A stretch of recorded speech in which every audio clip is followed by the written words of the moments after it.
A arte de ganhar dinheiro.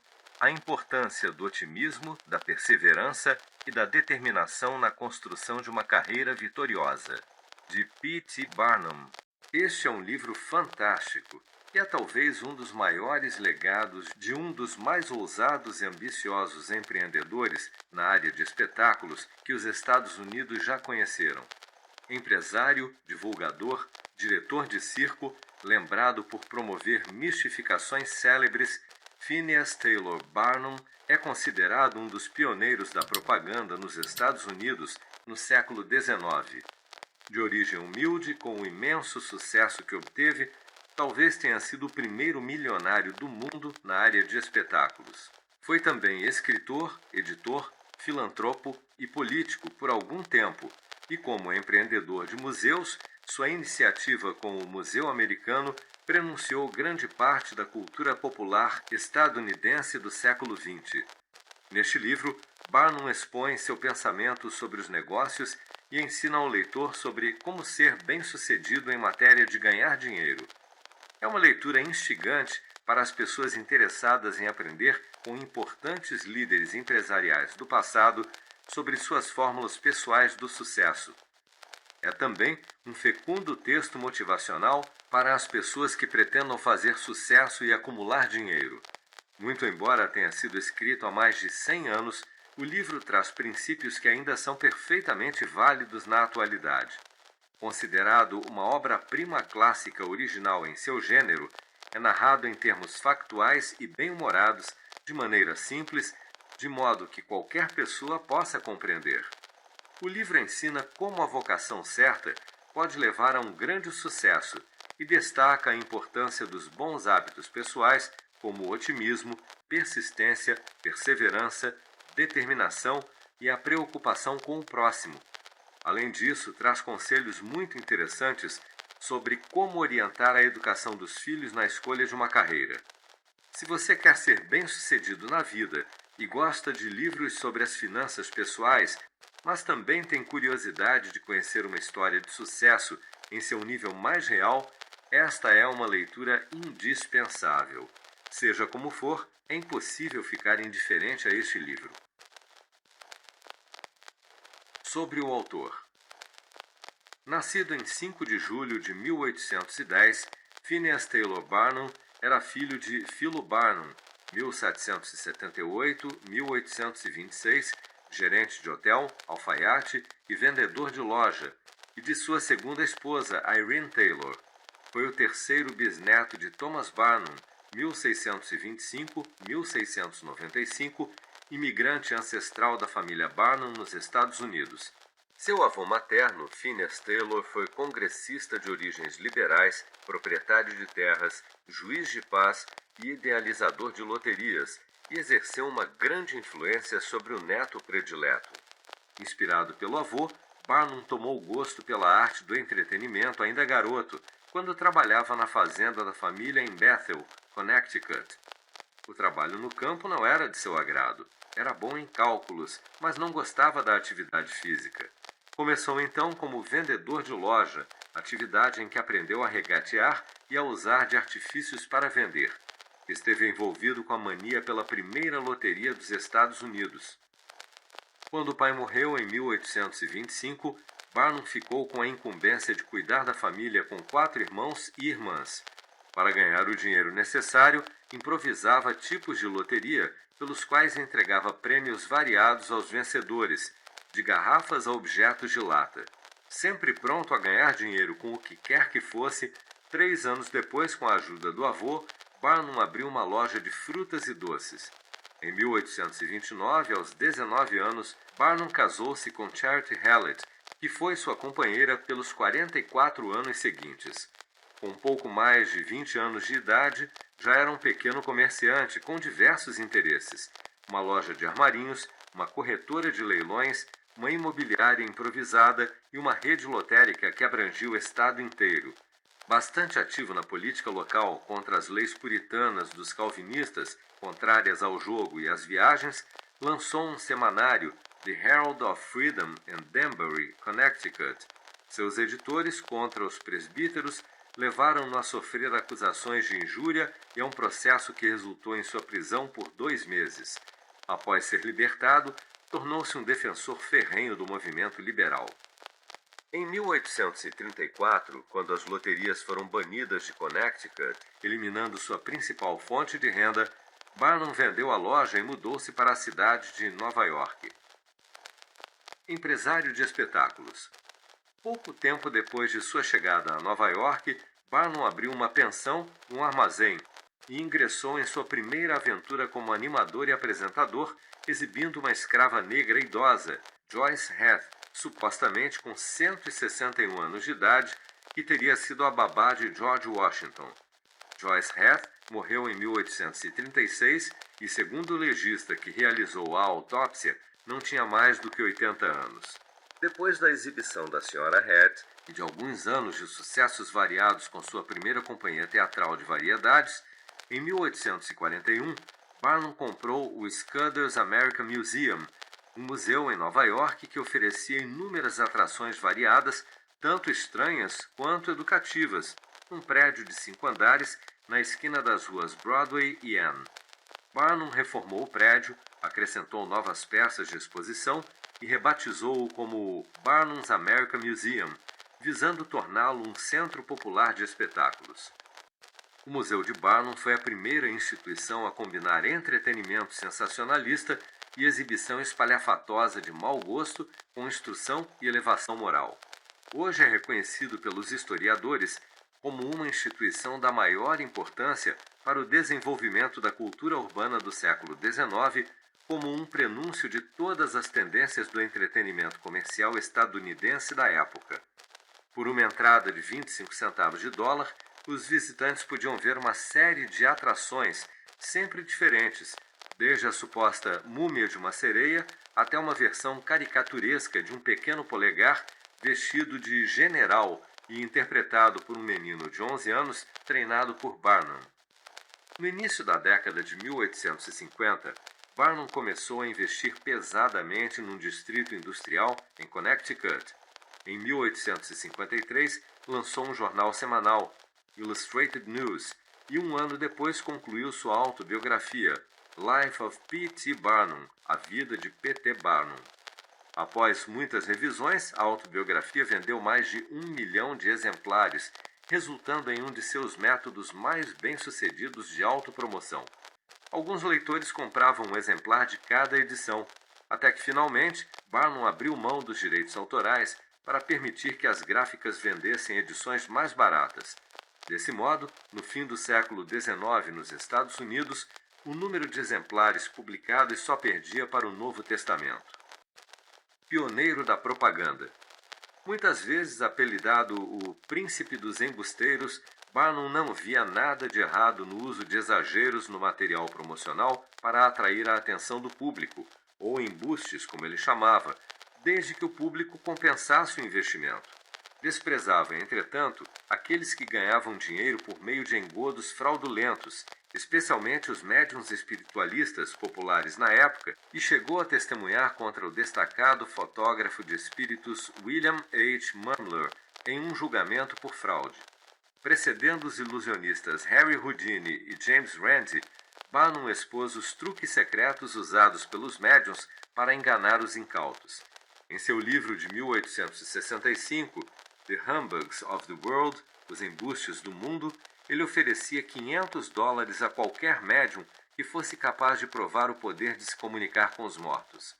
Uma iniciativa que o projetou como um legítimo empresário foi seu envolvimento com a cantora Jenny Lind, o rouxinol sueco, que ele levou para cantar nos Estados Unidos por $1.000 por noite durante 150 noites, com todas as despesas pagas adiantado, uma oferta considerada sem precedentes. Como resultado de sua campanha, com o acompanhamento da imprensa, cerca de 40 mil pessoas recepcionaram a cantora no Porto e outras 20 mil no hotel em que ela se hospedou. A turnê começou com um concerto em Castle Garden e foi um grande sucesso, além de serem disponibilizados artigos de Jenny Lind, e Barnum recuperou 4 vezes seu investimento. Em 1856, entretanto, A empresa a que Barnum destinara pesados investimentos em Connecticut faliu e levou toda a sua riqueza. Com isso, o empresário atravessou um período de 4 anos de litígios e humilhações públicas. Como saída, ele se lançou a uma temporada de viagens de palestras e, em 1860, livrou-se das dívidas, reassumindo a propriedade do museu e construindo uma nova mansão. Apesar das críticas prevendo que não conseguiria reavivar sua magia, Barnum obteve um sucesso maior ainda. Na época, criou em seu museu o primeiro aquário dos Estados Unidos e expandiu o setor de imagens de cera. Seus 7 grandes salões exibiam as 7 maravilhas do mundo, e foi incluída uma galeria de quadros de criminosos. Suas coleções expandiram-se para 4 edifícios e ele passou a publicar um Guia do Museu que apresentava suas 850 mil curiosidades. O museu se manteve por 24 anos até ser destruído por um incêndio em 13 de julho de 1865. Barnum procurou reabri-lo em outro local, que também foi destruído por incêndio 3 anos depois. Dessa vez, a perda foi grande demais e Barnum aposentou-se do negócio de museus.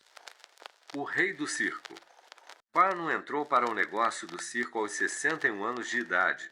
Iniciou em sociedade um empreendimento ambulante com exibições circenses, exposição de animais e um museu de aberrações, que em 1872 era anunciado como o maior espetáculo da Terra. Como sempre, sua criatividade e ousadia fizeram dele um pioneiro em muitas iniciativas. Foi o primeiro dono de circo a transportar o circo por trem e o primeiro a comprar seu próprio trem. Apesar de novos incêndios, desastres ferroviários e outros reveses, em 1883, seus ganhos com o circo totalizavam $1.419.498. Barnum foi eleito representante republicano por Fairfield, Connecticut, em 1865 e cumpriu 2 mandatos. Como político e reformador, teve uma participação política importante, concentrando-se em problemas raciais e escravagistas. Inicialmente democrata, depois da Guerra da Secessão passou ao recém-fundado Partido Republicano. Concorreu ao Congresso em 1867 e perdeu. Em 1875, elegeu-se prefeito de Bridgeport, em seu estado. Publicou ainda, em 1869, Struggles and Triumphs, Lutas e Triunfos, antes de terminar A Arte de Ganhar Dinheiro, seu último livro, publicado em 1880.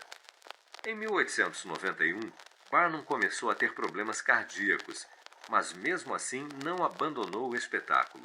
Interessado em como as pessoas se lembrariam dele, permitiu que o jornal The Evening Sun publicasse seu obituário prematuramente.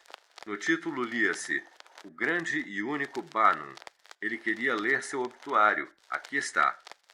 Em 7 de abril de 1891, menos de um mês depois da publicação do obituário, Phineas Taylor Barnum morreu de insuficiência cardíaca. Dimensão da obra. A inclusão da obra de P.T. Barnum entre as publicações do Novo Pensamento deve-se menos a uma inclinação espiritual ou religiosa que a originalidade na aplicação prática das novas ideias cultivadas no final do século XIX por esse movimento espiritualista que se manifestou na divulgação de crenças metafísicas de autores como Charles Fillmore, William Walker Atkinson e Thomas Troward, entre outros, nos Estados Unidos e com repercussão em todo o mundo. Empresário de espetáculos, dono de um museu de variedades pioneiro em Nova York que atraía pessoas de todas as origens e diretor de um dos maiores e mais famosos circos que já existiram, Barnum estudou os fenômenos psicológicos entre milhares de pessoas que assistiam às suas apresentações. Ele se interessava pelos aspectos subjetivos que levam as pessoas a acreditar e aceitar em tudo sem questionar. O público, dizia ele, é um animal muito estranho e, embora um bom conhecimento da natureza humana geralmente leve à preparação de uma diversão para atingir as pessoas certas, ele é instável e, na maioria das vezes, perverso. Em seu livro, Barnum discorre livremente sobre os temas que considera importantes para ganhar dinheiro e manter a riqueza. Sobre a poupança, para ele economia, diz: a verdadeira economia é mal compreendida e as pessoas passam pela vida sem entender adequadamente o que significa esse princípio. Economia não é mesquinhez. Destaca ainda a importância da vocação. A menos que o homem siga a vocação para a qual tem uma inclinação natural e que seja a mais adequada para sua índole peculiar, não poderá ter sucesso. E conclui, expondo suas ideias sobre a publicidade. A propaganda é como o aprendizado. Se for pouco, é uma coisa perigosa. Seu objetivo ao anunciar é fazer o público compreender o que você tem para vender. E se não tiver a coragem de continuar anunciando até ter difundido essa informação, todo o dinheiro que gastou será perdido. Em uma cultura em que a arte de vender era quase um espetáculo de charlatanice, em que era preciso vender a qualquer preço, Barnum foi mais do que um pioneiro do incipiente marketing estadunidense no século XIX. Na nova realidade de mercado de consumidores criada pela Revolução Industrial, em que a propaganda era um campo relativamente novo, com técnicas ingênuas ou maliciosas, baseadas mais na intuição do que na prática, em que lenda e fato se misturavam, Barnum tornou-se um ícone desse período de embustes, o que fez que até hoje os profissionais dessa área sejam vistos com desconfiança. A arte. Em um país de dimensões continentais, como é o caso dos Estados Unidos, onde existe mais terra do que pessoas, não é nada difícil que pessoas gozando de boa saúde ganhem dinheiro. Nesse campo comparativamente novo, há tantos caminhos abertos para o sucesso, tantas vocações ainda por preencher, que qualquer pessoa, independentemente do sexo, que deseje, pelo menos por enquanto, dedicar-se a qualquer ocupação respeitável disponível, pode encontrar um emprego lucrativo. Aqueles que realmente desejam obter a independência só precisam direcionar sua mente para esse fim e adotar os meios adequados, como fazem em relação a qualquer outro objetivo que desejem realizar e o que pretendem se realiza facilmente. No entanto, por mais que se ache fácil ganhar dinheiro, não tenho nenhuma dúvida de que muitos daqueles que me acompanham irão concordar que é a coisa mais difícil do mundo manter o dinheiro ganho. O caminho para a riqueza, como afirma com propriedade o Dr. Franklin, é tão fácil quanto o caminho para o moinho. Esse caminho consiste simplesmente em gastar menos do que se ganha, o que parece ser um problema muito simples. O Sr. Micawber, uma daquelas felizes criações do genial Dickens, coloca a questão numa perspectiva exata quando diz que quem tem uma renda anual de 20 libras e um gasto de 20 libras e meio shilling é para ser o mais miserável dos homens, ao passo que quem tem uma renda de apenas 20 libras e gasta não mais de 19 libras e meio shilling é para ser o mais feliz dos mortais. Muitos de meus leitores poderiam dizer: entendemos isso é economia, e sabemos que a economia é saudável. Sabemos que não podemos comer nosso bolo e guardá-lo ao mesmo tempo. Ouso dizer, no entanto, que talvez surjam mais casos de falência de enganos quanto a essa questão do que de praticamente nenhuma outra. O fato é que muitas pessoas pensam que entendem sobre o que é economia, quando realmente não entendem. A verdadeira economia é mal compreendida e as pessoas passam pela vida sem entender adequadamente o que significa esse princípio. Uma pessoa diz: tenho uma renda de tanto e meu vizinho ganha a mesma coisa. Ainda assim, todo ano ele parece um pouco à minha frente e eu um pouco atrás. Como isso é possível? Eu sei tudo sobre economia. Essa pessoa pensa que sabe, mas não sabe. Há homens que pensam que economia consiste em guardar restos de queijo e tocos de velas, em economizar 2 pences na conta da lavanderia e fazer todos os tipos de mesquinharias. Economia não é mesquinhez.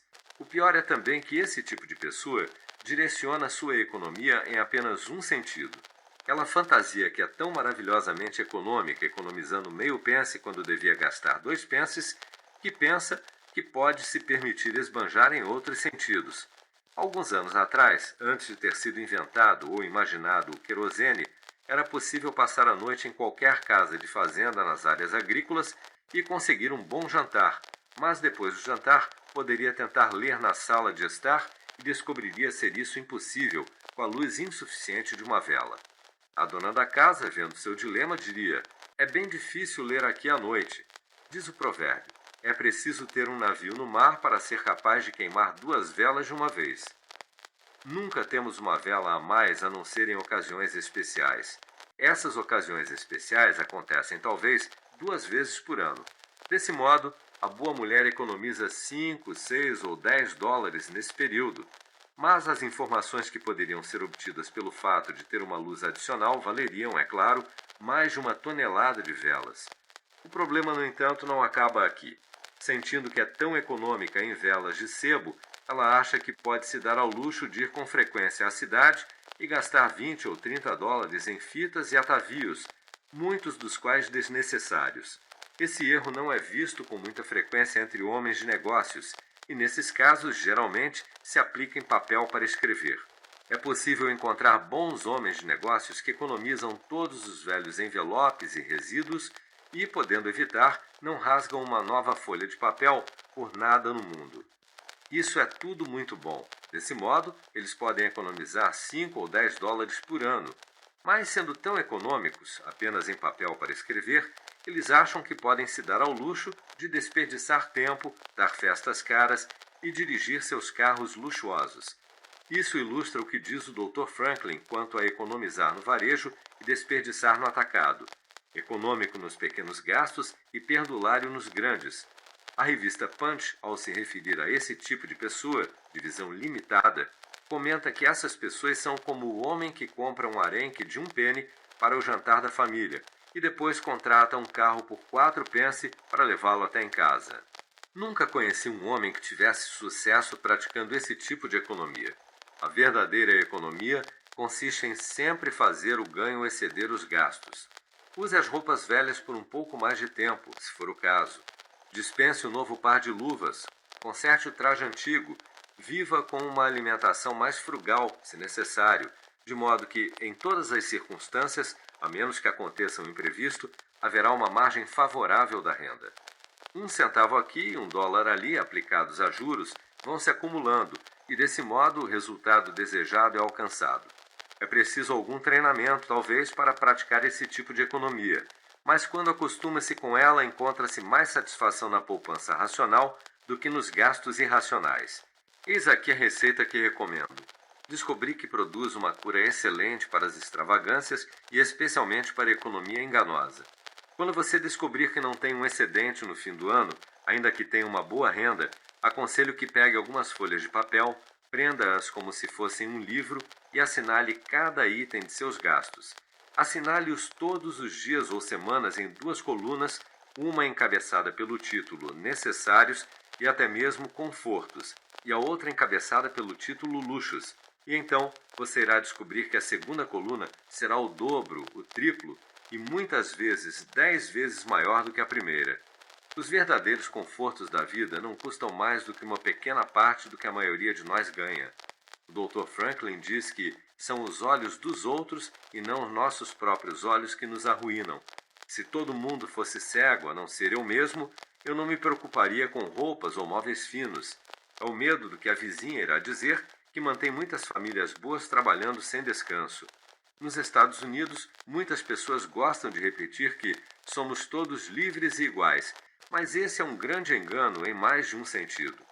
Que os estadunidenses nascemos livres e iguais é uma verdade gloriosa em um sentido, ainda que nem todos nasçamos igualmente ricos e nunca sejamos igualmente ricos. Alguém poderia dizer: conheço um homem que tem uma renda de 50 mil dólares por ano, enquanto eu não ganho mais do que 1.000. Conheci esse sujeito quando ele era pobre como eu.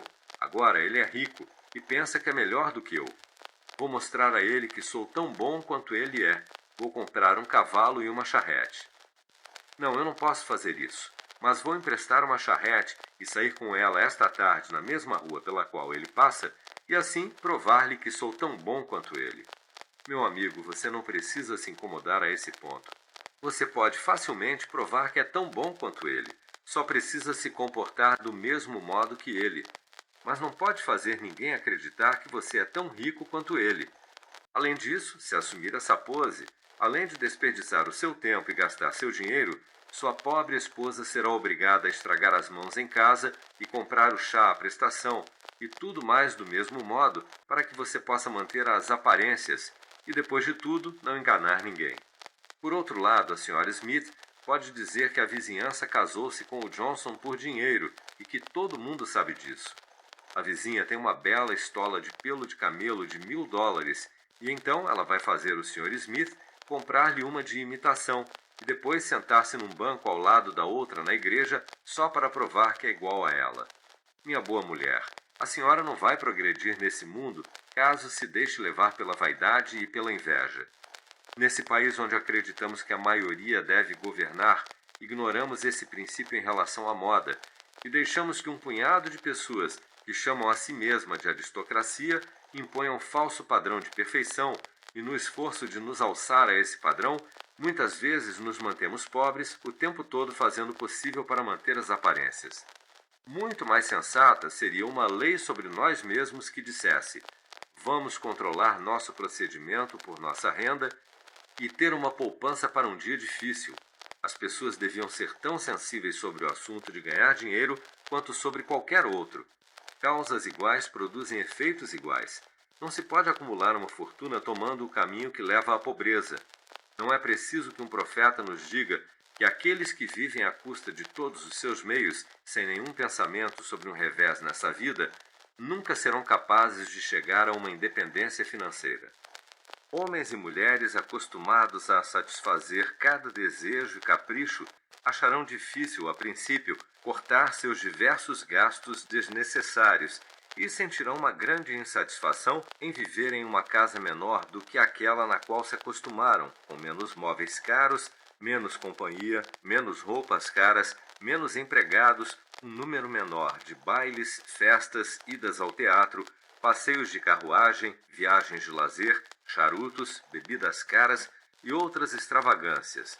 No entanto, depois de tudo, se seguirem um plano de ter pé de meia, ou em outras palavras, uma pequena soma de dinheiro a juros ou investida criteriosamente em imóveis, ficarão surpresos com o prazer que se experimenta de aumentar constantemente o montante, assim como de todos os hábitos econômicos que se desenvolvem por esse modo de proceder.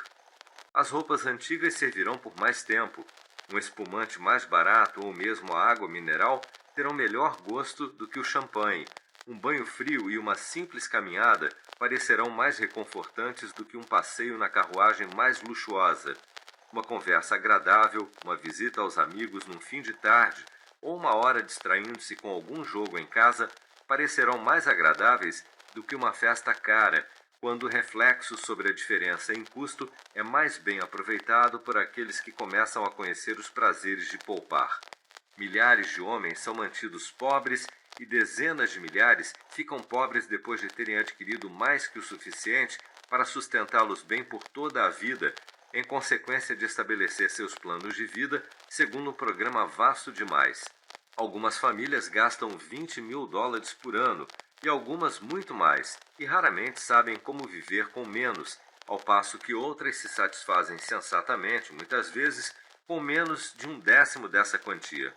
A prosperidade é uma provação mais severa do que a adversidade, especialmente a prosperidade súbita. O que vem fácil, vai fácil, é um antigo e verdadeiro provérbio. Um espírito de orgulho e vaidade, quando não controlado adequadamente, é um verme devorador incontrolável que corrói a própria essência dos bens humanos no mundo, sejam eles pequenos ou grandes, centenas ou milhões.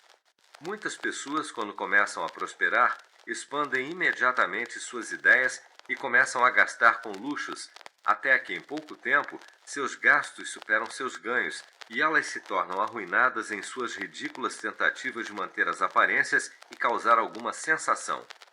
Conheço um cavalheiro muito rico que diz que, logo que começou a prosperar, a esposa quis um sofá novo e elegante. Aquele sofá, contou-me ele, custou $30.000. Quando o sofá chegou à casa, considerou-se encontrar poltronas para completar o ambiente. Depois, aparadores, tapetes e mesas que combinassem com tudo isso e assim por diante, todo um estoque de mobília. Quando por fim concluiu-se que a casa em si era pequena demais e antiquada para o mobiliário, uma outra casa precisou ser construída para corresponder às novas aquisições. Assim, acrescentou meu amigo, o montante dos gastos chegou a $30.000 em razão de um único sofá, sobrecarregando-me ainda com empregados, utensílios e mais as despesas necessárias para manter uma residência, um dispêndio anual de US$ 11.000, e ainda parecia pouco.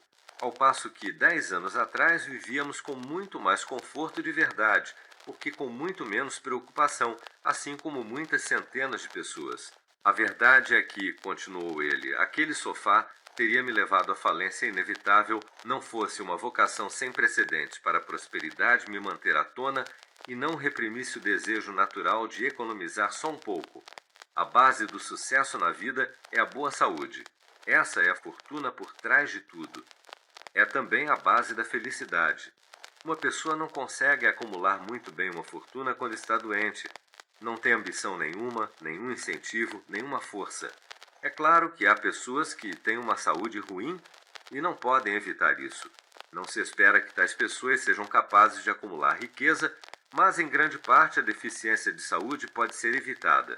Então, se a boa saúde é a base do sucesso e da felicidade na vida, é muito importante observarmos as leis da saúde, que nada mais são do que outra forma de exprimir as leis da natureza.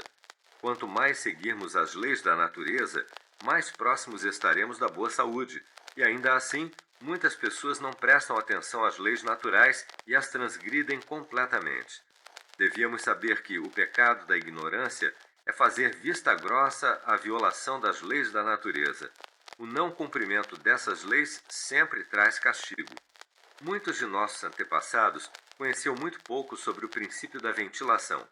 Eles não sabiam muito sobre o oxigênio, não importa com qual outro elemento estivessem familiarizados. Consequentemente, construíam suas casas com quartos pequenos e baixos, e aqueles bons e veneráveis puritanos fechavam-se naquelas celas, diziam suas orações e iam para a cama. Pela manhã, davam graças pela preservação de sua vida durante a noite e ninguém tinha razão melhor para agradecer. Provavelmente, alguma fresta razoável na janela ou na porta permitia a entrada de ar fresco, e isso os salvava. Muitas pessoas violam conscientemente as leis da natureza contra seus melhores impulsos em nome da moda. Por exemplo, há uma coisa de que nenhum ser vivo, a não ser um verme desprezível, jamais gostou, e isso é o fumo. Ainda assim, quantas pessoas existem que deliberadamente educam um apetite natural e superam essa inata aversão ao fumo a ponto de chegarem a adorá-lo? Essas pessoas apegam-se a essa erva daninha venenosa, ou então é a erva que se apega a elas. Existem homens casados que vivem cuspindo sumo de tabaco nos tapetes e pisos e às vezes até mesmo na esposa ao lado. Eles não põem as esposas porta afora como os homens bêbados, mas suas esposas, não tenho a menor dúvida, muitas vezes os querem fora de casa. Outro aspecto perigoso é que esse apetite artificial, assim como o ciúme, cresce com o que é alimentado. Quando se ama o que é antinatural, cria-se um apetite mais forte pela coisa nociva do que o desejo natural pelo que é inofensivo. Existe um antigo provérbio que afirma que o hábito é uma segunda natureza, mas um hábito artificial é mais forte do que a natureza. Considere, por exemplo, um antigo mascador de fumo. Seu amor pelo tabaco de mascar é mais forte do que seu amor por qualquer tipo de alimento. Ele pode abrir mão de um bom bife com mais facilidade do que desiste da erva. Os jovens lamentam-se por não serem adultos. Gostariam de ir dormir criança e acordar adulto, e para realizar isso, copiam os maus hábitos dos mais velhos.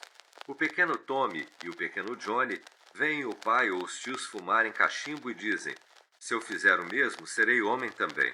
Quando o tio John sair e deixar o cachimbo de tabaco, vou experimentar. Pegam um fósforo e o acendem, e depois soltam uma baforada. Vou aprender a fumar. Você gostou, Johnny? O garoto responde desconsolado. Nem um pouco, parece amargo. E ele vai ficando pálido, mas persiste. E mesmo sem gostar, se oferece logo em sacrifício no altar da moda. E assim os garotos continuam e perseveram, até por fim vencerem o apetite natural e tornarem-se vítimas dos gostos adquiridos. Falo com conhecimento de causa, pois notei as consequências disso em mim mesmo, tendo chegado a fumar de 10 a 15 charutos num dia. Entretanto, não tenho usado a erva durante os últimos 14 anos e nunca mais pretendo usar. Quanto mais um homem fuma, mais deseja fumar. O último charuto fumado simplesmente excita o desejo de outro, e assim por diante sem parar. Considere a pessoa que masca fumo. Pela manhã, quando levanta, põe o fumo na boca e continua com ele durante o dia inteiro, sem jamais desfazer-se dele, a não ser para trocá-lo por outro ou quando vai comer. Ah, sim, em alguns intervalos durante o dia e a noite, muitos dos mascadores de fumo se desfazem do tabaco e o guardam por tempo suficiente para tomar um drink, depois tornam a colocá-lo na boca. Isso simplesmente prova que o apetite por rum é ainda mais forte do que pelo tabaco. Quando o mascador de tabaco vai à sua propriedade no campo, você lhe mostra as frutas colhidas entre as belezas de seu pomar, quando lhe oferece as mais deliciosas maçãs, peras, pêssegos e damascos e diz: meu amigo, eu as importei da Espanha, da França ou da Itália. Veja que frutas lindas. Não há nada mais delicioso e saudável do que uma fruta madura. Sirva-se à vontade. Quero vê-lo deliciar-se com isso. Ele rola o naco de fumo por baixo da língua e responde: não, obrigado. Estou com meu tabaco na boca. Seu palato tornou-se narcotizado pela erva tóxica e ele perdeu em grande parte o paladar delicado e invejável pelas frutas. Isso mostra a que hábitos caros, inúteis e nocivos os homens se dedicam. Falo por experiência própria. Já fumei até ficar trêmulo como uma folha seca, o sangue latejando na cabeça, e tive uma palpitação do coração que pensei tratar-se de doença cardíaca, até quase morrer de susto. Quando consultei meu médico, ele disse: pare com o consumo do fumo. Não estava só prejudicando minha saúde e gastando uma grande quantia, mas também dava um mau exemplo. Segui o seu conselho. Nenhum jovem do mundo jamais parece tão belo quanto pensa que é por trás de um charuto ou cachimbo de espuma do mar. Esses comentários se aplicam com força decuplicada ao consumo de bebidas intoxicantes. Para ganhar dinheiro, é preciso ter um cérebro limpo. Um homem precisa saber que 2 mais 2 são 4. Deve estabelecer seus planos com reflexão e antecipação e examinar detidamente todos os detalhes e os diversos senões do negócio.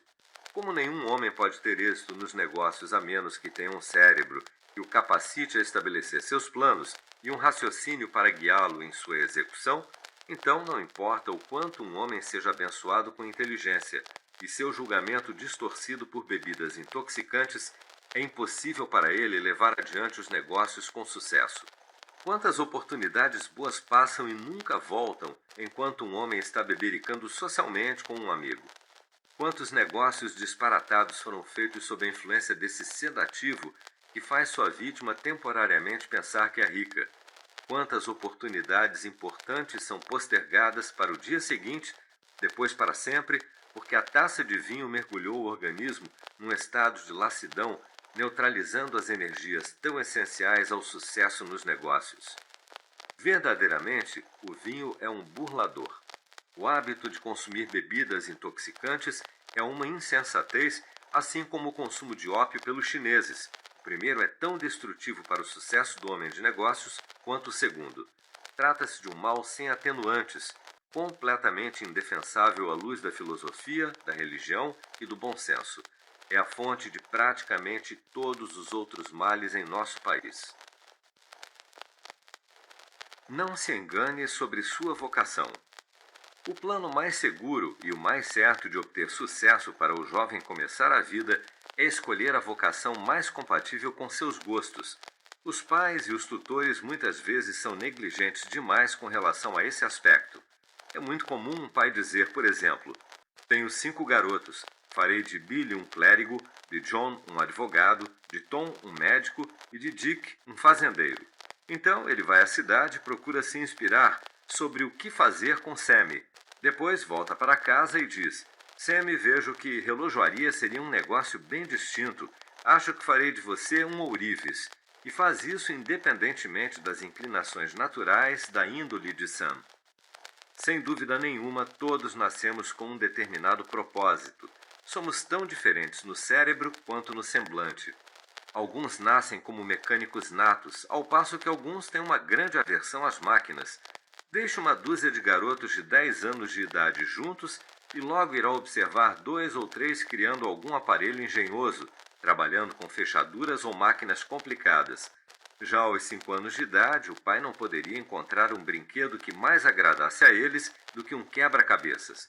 Esses meninos são mecânicos natos, mas os outros 8 ou 9 garotos têm aptidões diferentes.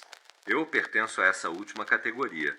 Nunca tive o menor interesse por mecânica. Ao contrário, tenho uma certa aversão por máquinas complicadas. Nunca tive engenhosidade suficiente para consertar uma torneira para que não vazasse.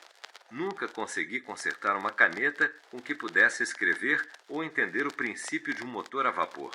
Se um homem pegasse um garoto como eu era e tentasse fazer dele um relojoeiro, o menino poderia, depois de um aprendizado de 5 ou 7 anos, ser capaz de desmontar e montar um relógio, mas durante a vida inteira estaria trabalhando forçado e encontrando todo o tipo de desculpa para deixar seu trabalho e se ocupar de outra coisa. A relojoaria seria repulsiva para ele. A menos que o homem siga a vocação para a qual tem uma inclinação natural e que seja a mais adequada para sua índole peculiar, não poderá ter sucesso. Fico feliz em acreditar que a maioria das pessoas encontra sua vocação certa. Ainda assim, vejo muitas que se enganam de vocação, de um ferreiro a um clérigo.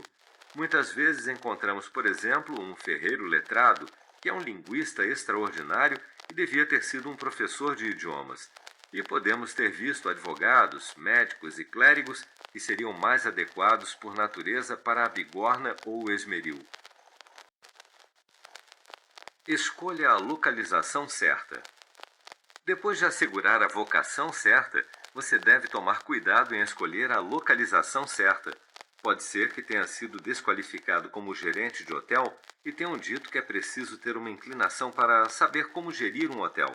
Você poderia conduzir um hotel como um relógio e atender satisfatoriamente 500 hóspedes por dia. Ainda assim, se seu prédio estiver em uma cidadezinha por onde não passa uma ferrovia ou nenhum outro tipo de transporte público, a localização pode ser a causa de sua ruína.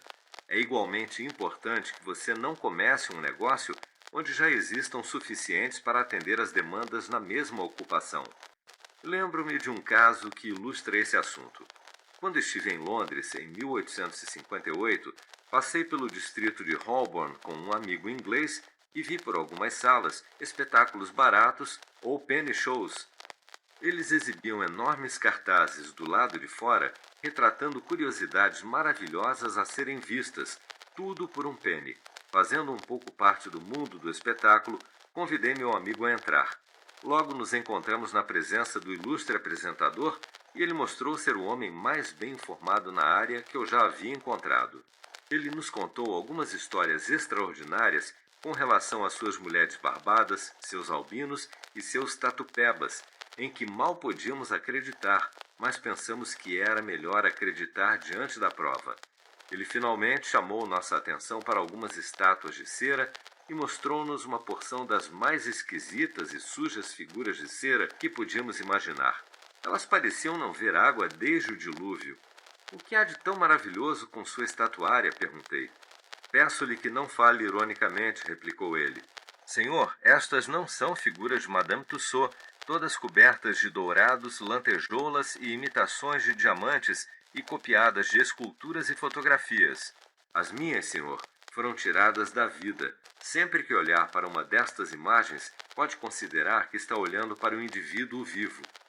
Olhando casualmente para elas, avistei um personagem rotulado como Henrique VIII, e, sentindo-me um pouco curioso ao ver que se parecia com Calvin Edson, o esqueleto vivo, disse: "O senhor chama esta figura de Henrique VIII?" Ele replicou: "Certamente, senhor, foi feita ao vivo em Hampton Court por um pedido expresso de Sua Majestade, no mesmo dia." Ele teria dado o horário se eu tivesse insistido, então eu disse: "Todo mundo sabe que Henrique VIII era um rei bem robusto e esta figura é magra e franzina. O que me diz sobre isso?" "Ora," ele respondeu, "você ficaria magro e franzino se tivesse de ficar sentado lá como ele ficou." Não havia como resistir a tais argumentos. Comentei com meu amigo inglês: "Vamos sair. Não diga a ele quem eu sou." Jogo a toalha, ele me venceu. O homem nos seguiu até a porta e, vendo a multidão na rua, gritou: "Senhoras e senhores, ouso chamar sua atenção para o caráter respeitável de meus visitantes," apontando para nós enquanto nos afastávamos. Telefonei-lhe uns 2 dias depois. Disse-lhe quem eu era e acrescentei: meu amigo, você é um apresentador excelente, mas escolheu uma localização ruim. Ele replicou: isso é verdade, senhor.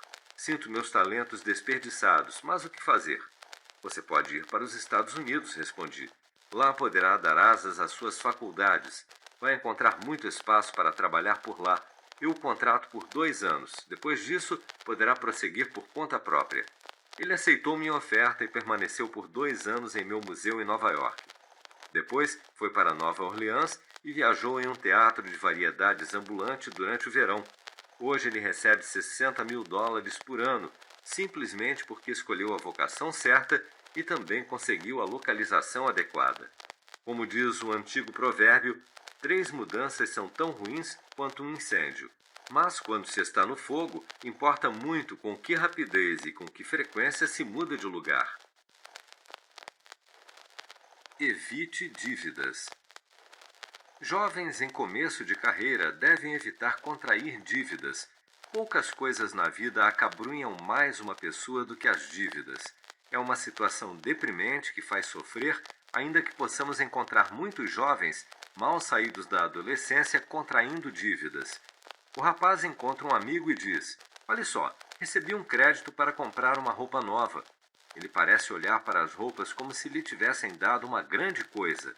Bem, muitas vezes é o caso, mas se ele conseguir pagar e depois receber novo crédito, estará adotando um hábito que o manterá na pobreza pelo resto da vida. As dívidas roubam o respeito próprio de uma pessoa e fazem que quase se menospreze. Gemendo e grunhindo de tanto trabalhar pelo que come ou veste, quando é chamado a pagar, não tem nada a apresentar como seu dinheiro, o que é adequadamente chamado de trabalhar por um cavalo morto. Não falo de comerciantes comprando e vendendo a crédito, ou dos que compram a crédito para converter a compra em lucros. O velho Quacre disse a seu filho agricultor: John, nunca compre a crédito, mas se tiver crédito para tudo, que seja para adubo, porque isso vai ajudá-lo a pagar a dívida. O Sr. Beecher aconselhava os jovens a contraírem dívidas, se pudessem fazê-lo, em pequenas quantias na compra de terras nos distritos do interior. Se um jovem, dizia ele, só contrair uma dívida por um pedaço de terra e depois se casar, essas 2 coisas vão mantê-lo na linha, ou nada irá. Isso pode ser seguro até certo ponto, mas contrair uma dívida pelo que você come, bebe e veste deve ser evitado. Algumas famílias têm o péssimo hábito de fazer crediário nas lojas e assim muitas vezes compram coisas que poderiam dispensar. É muito bom dizer: consegui um crédito por 60 dias e se não tiver o dinheiro o credor não se lembrará. Não existe um tipo de gente no mundo que tenha uma memória tão boa quanto os credores. Quando se passarem os 60 dias, você precisará pagar. Se não pagar, quebrará sua promessa e provavelmente recorrerá a uma mentira. Você pode dar alguma desculpa ou contrair outra dívida para pagar a anterior, mas estará cada vez mais complicado. Um rapaz de boa aparência e indolente chamado Horácio era um aprendiz. Seu patrão lhe perguntou: Horácio, alguma vez você viu uma lesma?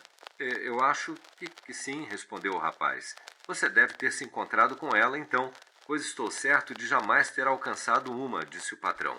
Seu credor encontrará ou alcançará você e dirá: bem, meu amigo, você concordou em me pagar, não fez isso ainda, me deu dinheiro. Você entrega o dinheiro com juros e isso começa a trabalhar contra você. É um cavalo morto. O credor vai para a cama à noite e acorda de manhã melhor do que quando dormiu, porque seus juros aumentaram durante a noite, mas você ficou mais pobre enquanto dormia, pois os juros se acumularam contra você. O dinheiro, em alguns aspectos, é parecido com o fogo.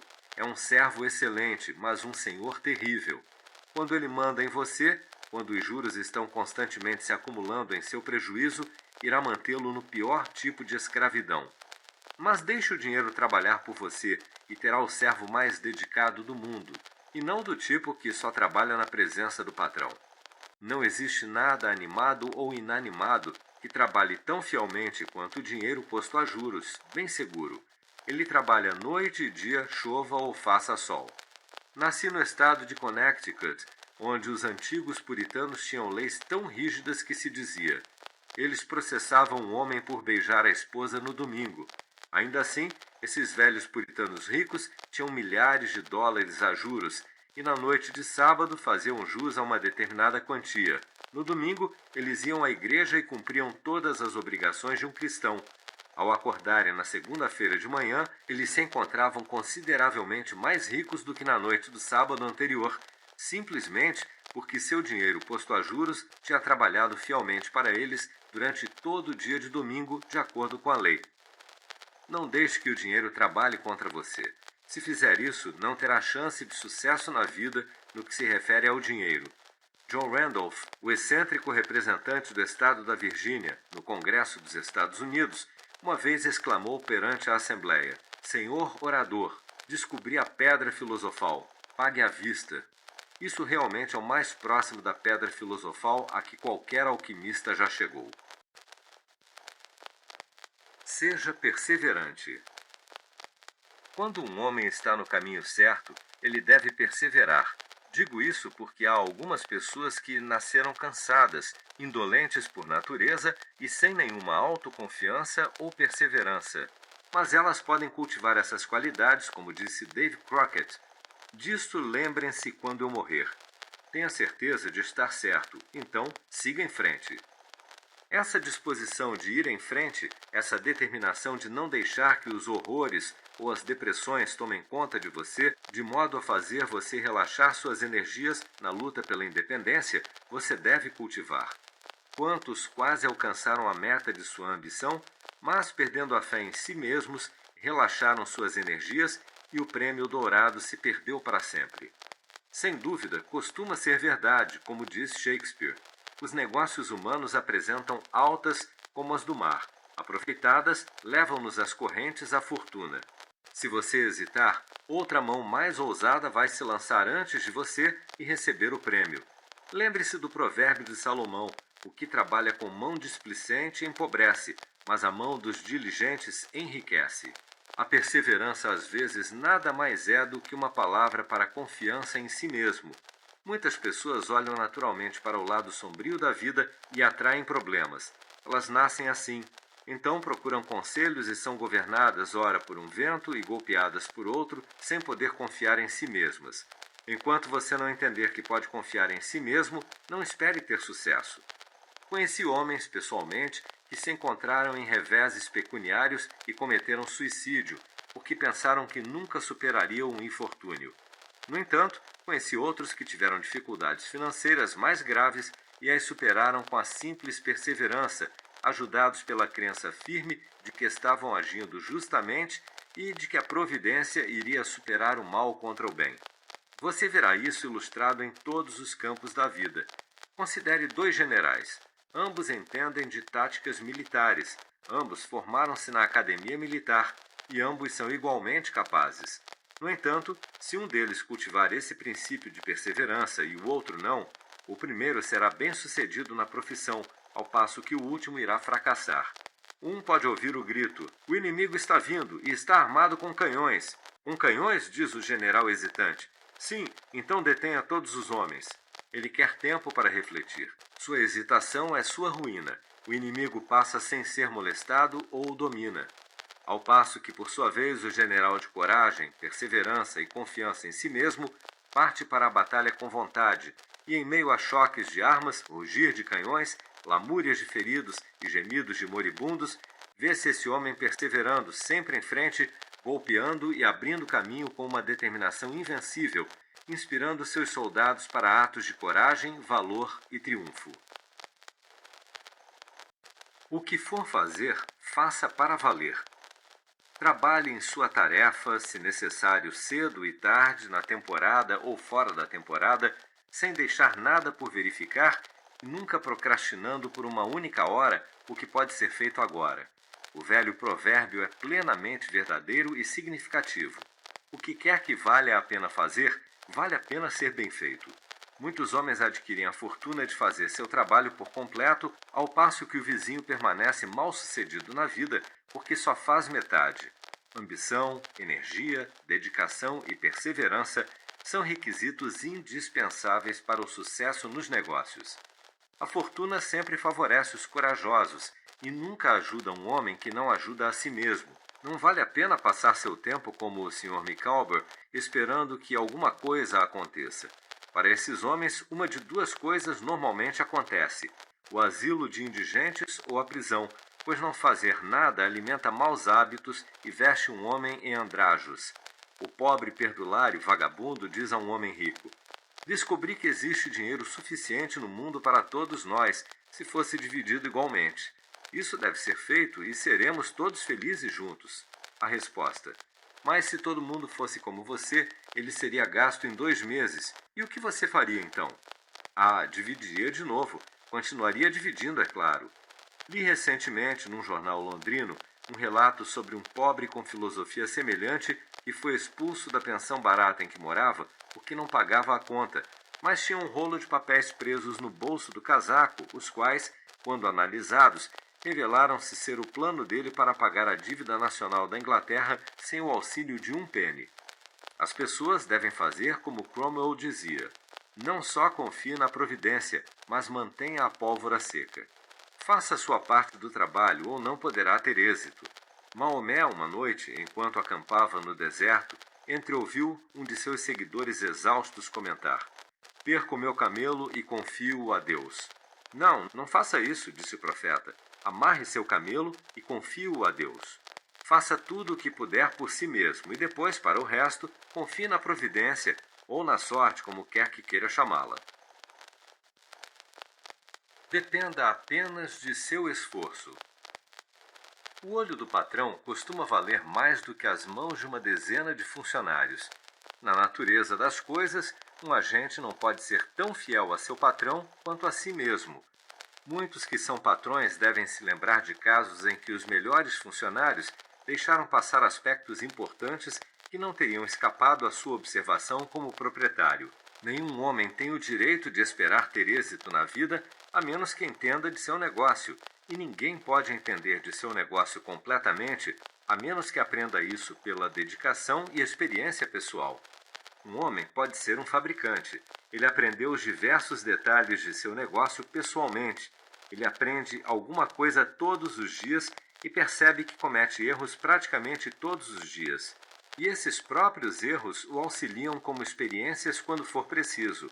Ele é como o vendedor ambulante de artigos de lata que, tendo sido enganado quanto à qualidade na compra de sua mercadoria, disse: tudo bem, sempre se aprende alguma coisa todos os dias. Nunca mais vou ser enganado desse modo outra vez. Assim, o homem adquire experiência e esse aprendizado é a melhor coisa desde que não seja adquirido a um preço muito elevado. Sustento que cada homem deveria, a exemplo de Cuvier, o naturalista francês, entender completamente seu empreendimento. Ele foi tão competente no estudo da história natural que era possível levar-lhe um osso ou mesmo um pedaço de osso de um animal que ele nunca tivesse visto e, raciocinando por analogia, ele seria capaz de desenhar uma imagem do animal de que o osso havia sido tirado. Numa ocasião, seus alunos tentaram enganá-lo. Enrolaram um de seus colegas em um couro de vaca e deixaram embaixo da mesa do professor como se fosse um novo espécime. Quando o filósofo entrou na sala, alguns dos alunos perguntaram-lhe de que animal se tratava. De repente o animal disse: sou o demônio e vou devorar você. Era natural que Cuvier desejasse classificar essa criatura e, examinando-a intensamente, disse: casco dividido, herbívoro, não pode fazer isso.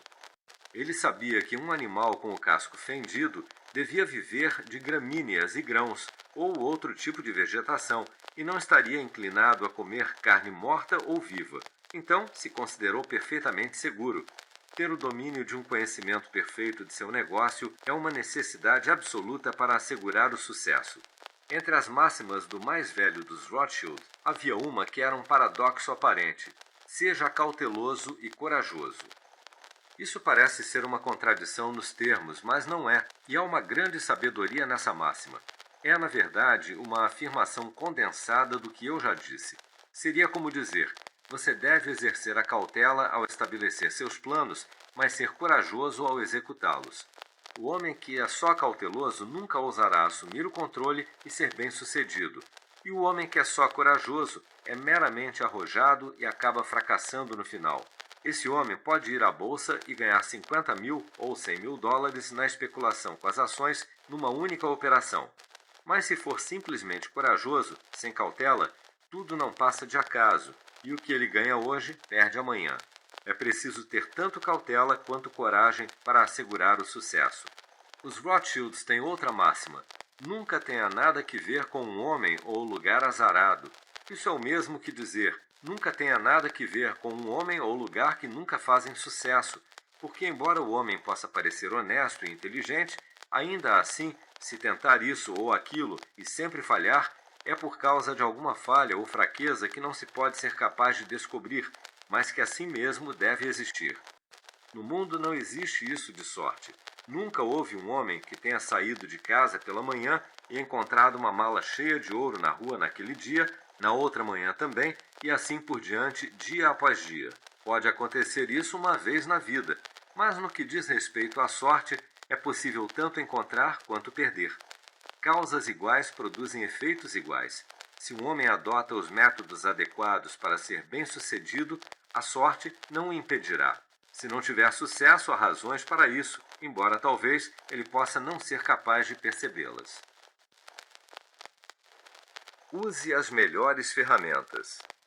Os homens que contratam funcionários devem tomar cuidado para conseguir os melhores. Entenda, não se podem ter ferramentas boas demais com que trabalhar e não há ferramentas mais peculiares do que as ferramentas vivas. Se você conseguir uma boa, é melhor mantê-la em vez de ficar mudando. O funcionário aprende alguma coisa todos os dias e você é beneficiado pela experiência que ele adquire. Ele vale mais para você neste ano do que no último, e é o último homem que se deve despedir, desde que seus hábitos sejam bons e ele continue fiel. Se quando se tornar mais valioso ele exigir um aumento de salário exorbitante, supondo que você não possa se valer sem ele, deixe-o partir. Sempre que tem um funcionário assim, eu o descarto. Primeiro, para convencê-lo de que a sua vaga pode ser preenchida. Depois, porque ele não vale nada se pensa que é inestimável e não pode ser demitido. Eu o mantenho, no entanto, se possível, para lucrar com o resultado de sua experiência. Um elemento importante em um funcionário é o cérebro. Você pode ver os anúncios. Precisa-se de mão de obra, mas as mãos não valem muita coisa sem uma boa cabeça. O Sr. Beecher ilustra o caso com o seguinte comentário: um funcionário oferece seus serviços dizendo: tenho 2 mãos e um de meus dedos pensa. Isso é muito bom, diz o patrão. Outro homem aparece e diz que tem 2 dedos que pensam. Ah, isso é melhor. Um terceiro aparece, contudo, e diz que todos os dedos e o polegar pensam. Isso é melhor ainda. Finalmente, outro aparece e diz: tenho um cérebro que pensa. Eu penso em tudo. Sou um trabalhador que pensa e que trabalha. Você é o homem que eu quero, diz o patrão satisfeito. Esses homens que têm cérebro e experiência são, portanto, os mais valiosos e não devemos despedi-los prontamente.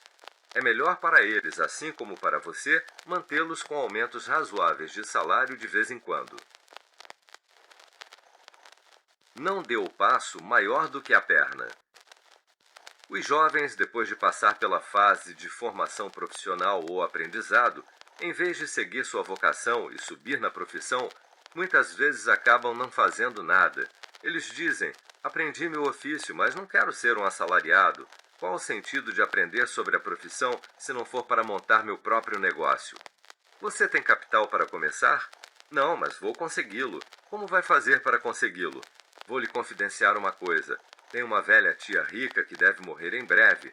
Mas se isso não acontecer, espero encontrar um velho homem rico que me empreste alguns milhares de dólares para me ajudar a começar. Se conseguir o dinheiro para começar, vou me sair bem. Não existe erro maior do que quando um homem acredita que fará sucesso com dinheiro emprestado. Por quê? Porque a experiência de todo homem coincide com a do Sr. Astor, que disse: foi mais difícil para ele acumular seus primeiros $1.000 do que todos os milhões que acumulou em seguida em sua fortuna colossal. O dinheiro não serve para nada a menos que você conheça o valor dele pela experiência. Dê a um garoto $20.000 para que abra um negócio e é bem provável que ele perca cada dólar antes de ficar 1 ano mais velho. Assim como comprar um bilhete da loteria e ganhar um prêmio. O que vem fácil, vai fácil. Ele não conhece o valor do dinheiro. Nada tem nenhum valor a menos que custe algum esforço. Sem espírito de sacrifício e economia, paciência e perseverança, começar com um capital que você não ganhou não é a garantia de que terá êxito em acumular. Os jovens, em vez de esperar uma herança, devem estar dispostos e trabalhar, pois não existe um tipo de pessoa que seja tão despreocupado em morrer do que os idosos ricos, e é uma sorte para os herdeiros em expectativa que seja assim. 9 entre 10 homens ricos do país, atualmente, começaram na vida como rapazes pobres, com uma vontade imperiosa, diligência, perseverança, economia e bons hábitos. Eles progrediram gradualmente, ganharam o próprio dinheiro e o pouparam, e essa é a melhor maneira de acumular uma fortuna. Stephen Girard começou a vida como serviçal pobre em navios e morreu com 9 milhões de dólares. A.T. Stewart era um pobre garoto irlandês e terminou pagando impostos sobre 1,5 milhão de dólares de renda por ano. John Jacob Astor era um agricultor pobre e morreu com 20 milhões de dólares. Cornelius Vanderbilt começou a vida num barco a remos entre Staten Island e Nova York. Ele presenteou o governo com um navio a vapor no valor de 1 milhão de dólares e morreu com uma fortuna de 50 milhões. Não existe um caminho esplêndido para o aprendizado, diz o provérbio, e posso dizer igualmente que não existe um caminho esplêndido para a riqueza. Acho, contudo, que existe um caminho esplêndido para ambos. O caminho para o aprendizado é esplêndido, o caminho que permite ao estudante ampliar seu intelecto e a cada dia aumentar seu patrimônio de conhecimentos, até que no processo agradável do crescimento intelectual ele seja capaz de resolver a maioria dos problemas importantes, contar as estrelas, analisar cada átomo do planeta e medir o firmamento. Esse é um caminho formidável e é o único que vale a pena ser percorrido. Agora, com relação à riqueza. Siga em frente de maneira confiante, estude as regras e, acima de todas as coisas, estude a natureza humana. O estudo adequado da humanidade é o homem, e você descobrirá isso enquanto estiver ampliando o intelecto e os músculos. Quanto maior sua experiência, mais você será capaz de acumular diariamente cada vez mais capital, que aumentará com os juros e de outras formas, até você chegar ao estado da independência. Você descobrirá, como uma regra geral, que os garotos pobres ficam ricos e os garotos ricos ficam pobres. Por exemplo, um homem rico, ao falecer, deixa uma grande propriedade para a família. Os filhos mais velhos que o ajudaram a ganhar sua fortuna conhecem por experiência o valor do dinheiro e pegam sua herança e a aumentam. As partes correspondentes aos filhos mais novos são colocadas a juros, e os meninos recebem tapinhas na cabeça, sendo advertidos uma dezena de vezes. Você é rico, nunca precisará trabalhar, sempre poderá ter o que quiser, porque nasceu com uma estrela na testa. O jovem herdeiro logo descobre o que isso significa. Ele tem as roupas mais elegantes e objetos de desejo, é empanturrado de doces e quase morto de bondade, e passa de escola a escola mimado e lisonjeado. Ele se torna arrogante e convencido, abusa dos professores e trata tudo com desdém. Ele não sabe nada sobre o verdadeiro valor do dinheiro, nunca tendo de ganhar algum, mas sabe tudo sobre o negócio da estrela na testa. Na faculdade, convida os colegas mais pobres a seu quarto, onde lhe serve as melhores bebidas e comidas. Ele é bajulado e lisonjeado, e chamado de um glorioso bom companheiro por ser tão esbanjador de seu dinheiro. Promove jantares comemorativos, monta seus cavalos velozes, convida os amigos para festas e banquetes, decidido a ter o máximo de bons momentos. Ele passa a noite em diversões e devassidão e lidera os companheiros com o bordão familiar. Só voltaremos para casa ao amanhecer. Ele os convence a acompanhá-los em ações de vandalismo, arrancando placas, derrubando portões e atirando-os nos quintais e bebedouros de animais. Se a polícia os prende, ele a despreza, é levado para a detenção e alegremente assume todas as despesas. Ah, meus amigos, desabafa, de que valeria ser rico se não puder me divertir? Poderia dizer mais próximo da verdade, se não puder fazer papel de tolo, mas tem pressa, odeia coisas lentas e não vê a situação. Os jovens carregados com o dinheiro de outras pessoas quase com certeza perdem tudo o que herdam e adquirem todos os tipos de maus hábitos, que na maioria dos casos arruinam sua saúde, suas economias e seu caráter. Neste país, uma geração segue-se a outra, e os pobres de hoje são ricos na próxima geração ou na terceira. Eles seguem sua experiência e ficam ricos, depois deixam uma vasta fortuna para os filhos jovens. Esses filhos, tendo sido criados no luxo, são inexperientes e tornam-se pobres. Depois de uma longa experiência, outra geração se sucede e reúne outra vez a riqueza. E assim a história se repete. E feliz é aquele que, atentando para a experiência dos outros, evita os escolhos e obstáculos em que muitos naufragaram. Na Inglaterra, o negócio faz o homem. Se um homem naquele país é um mecânico ou assalariado, não é reconhecido como cavalheiro. Na primeira ocasião em que me apresentei diante da Rainha Vitória, o Duque de Wellington perguntou-me de que camada da sociedade vinham os pais do general Pequeno Polegar. O pai dele é carpinteiro, respondi. Ah, ouvi dizer que era um cavalheiro, foi a resposta de Sua Graça. Neste país republicano, o homem faz seu negócio. Não importa que seja um ferreiro, sapateiro, agricultor, banqueiro ou advogado. Desde que seu negócio seja legítimo, ele pode ser um cavalheiro. Assim, qualquer negócio legítimo é uma alegria dobrada que ajuda o homem envolvido nele e também ajuda os outros.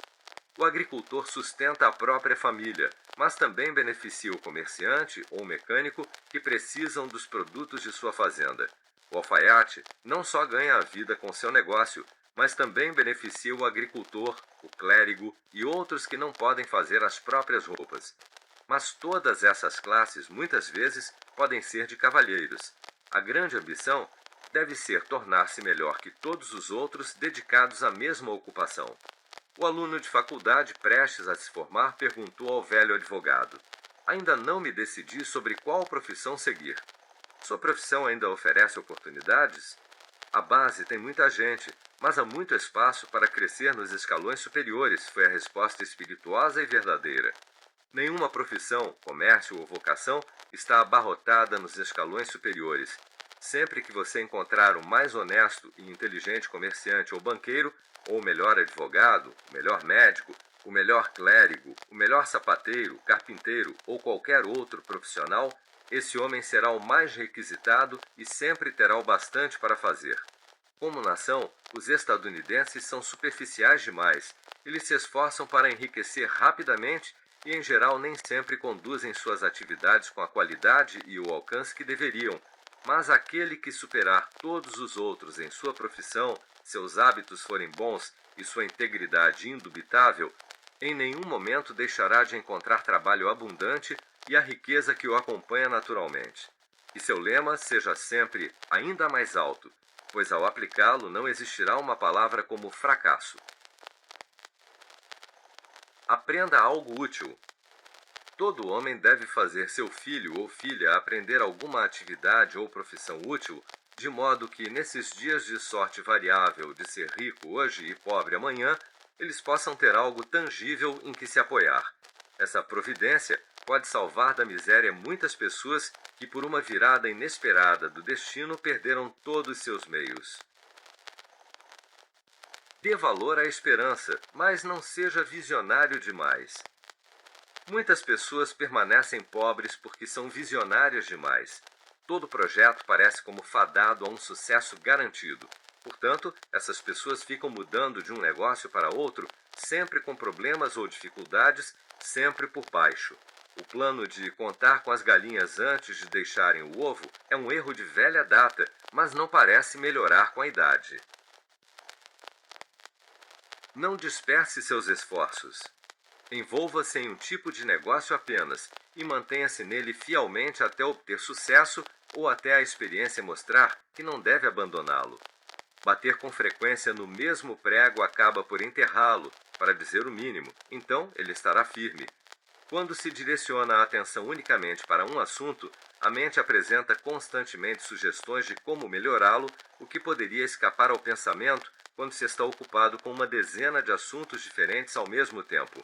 Um dos maiores motivos de perder grandes oportunidades é estarmos envolvidos em ocupações demais ao mesmo tempo. Faz sentido a sabedoria antiga que adverte contra ter o pé em mais de uma canoa. Seja sistemático.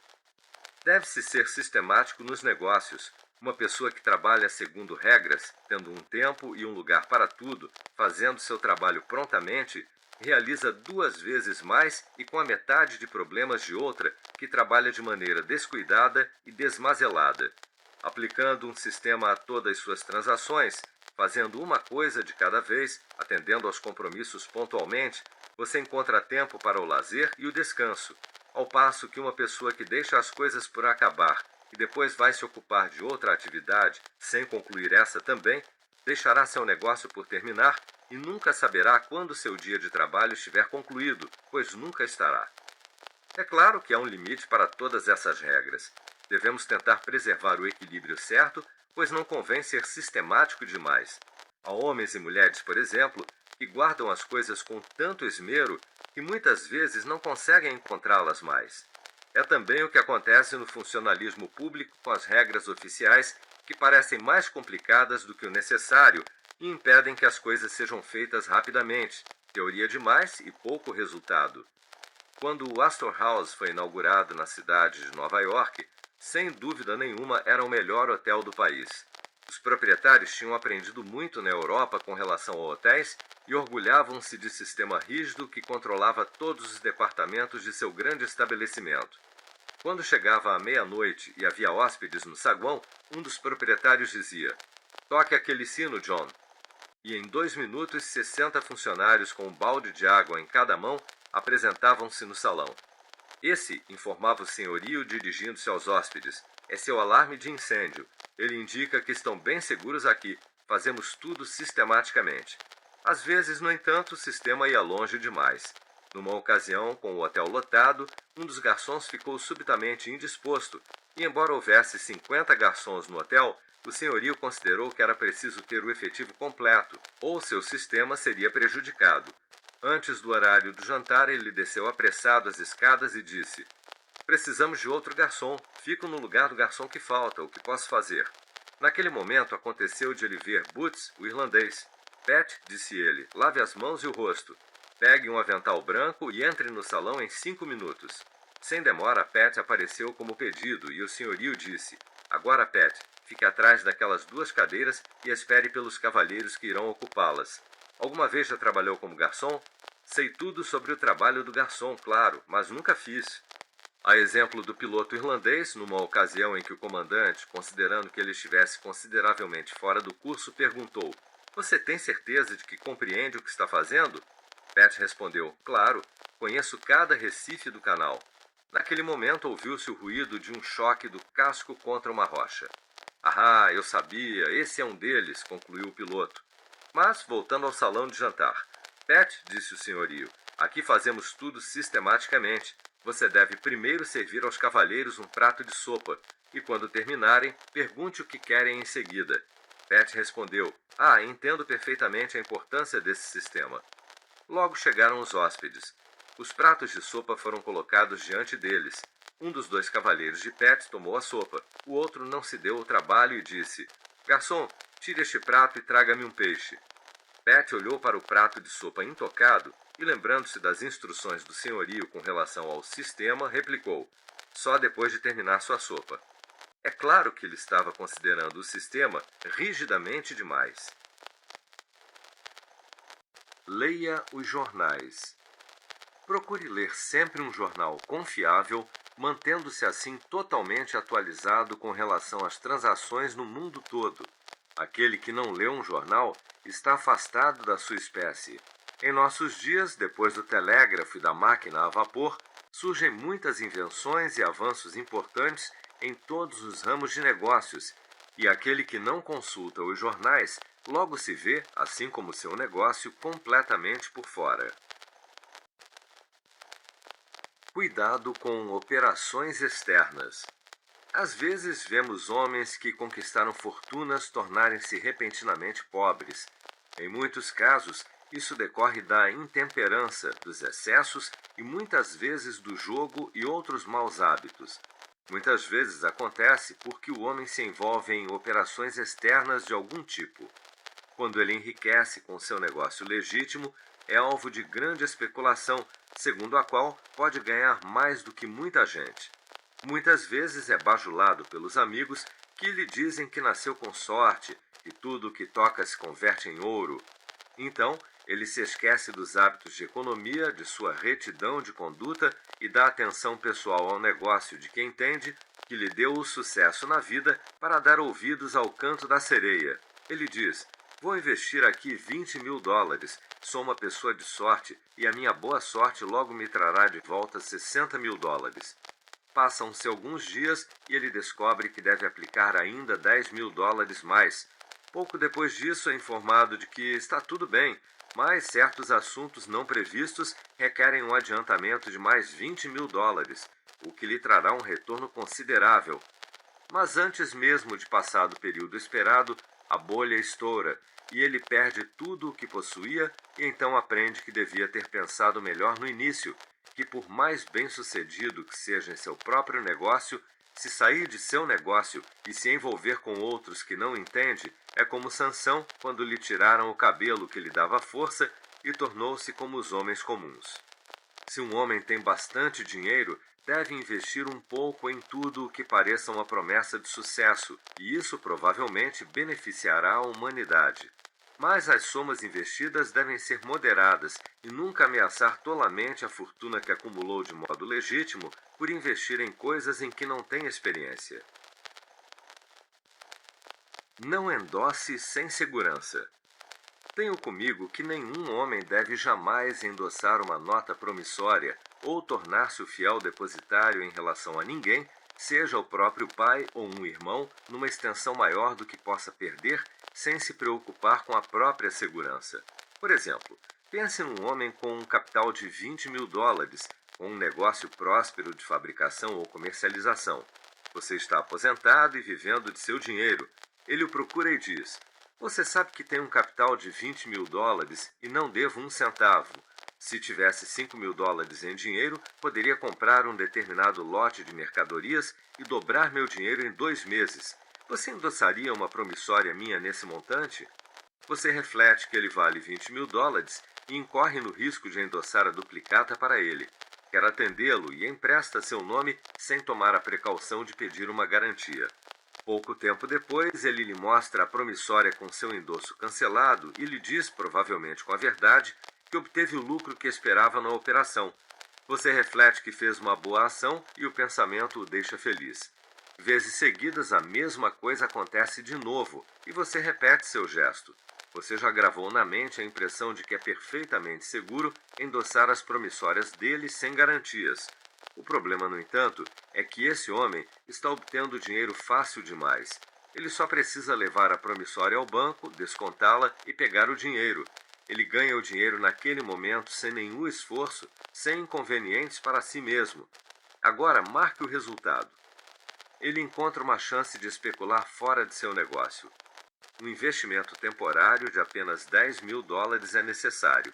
É certeza de dar o retorno antes do vencimento da promissória no banco. Ele apresenta uma nota promissória naquele valor para você. Você assina quase mecanicamente. Convencido de que seu amigo é responsável e confiável, você endossa suas notas como algo corriqueiro.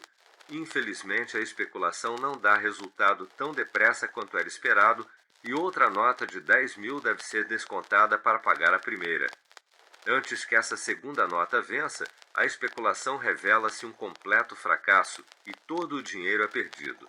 O perdedor diz ao amigo que endossou que perdeu metade de sua fortuna? De maneira nenhuma. Ele nem sequer menciona que especulou.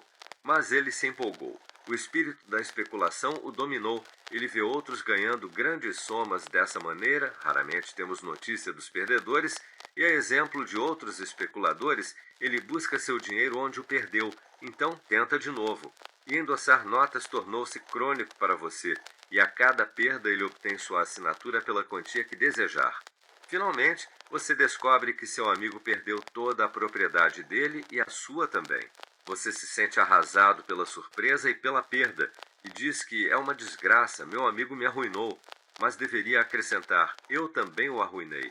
Se tivesse dito logo no começo, posso ajudá-lo, mas nunca endosso nada sem tomar uma ampla garantia, ele talvez não tivesse chegado a esse ponto e nunca seria tentado a se afastar de seu negócio legítimo.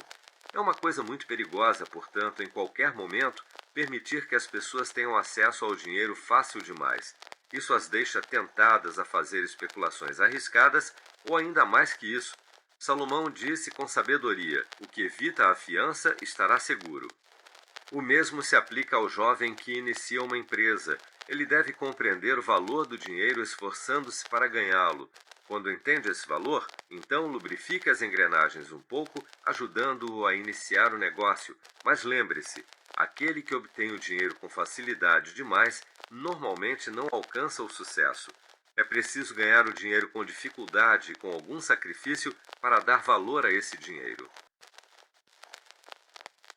Divulgue seu negócio. Todos dependemos, mais ou menos, do apoio do público. Todos tratamos com o público: advogados, médicos, sapateiros, artistas, ferreiros, empresários do espetáculo, produtores de teatro, presidentes de ferrovias, professores universitários.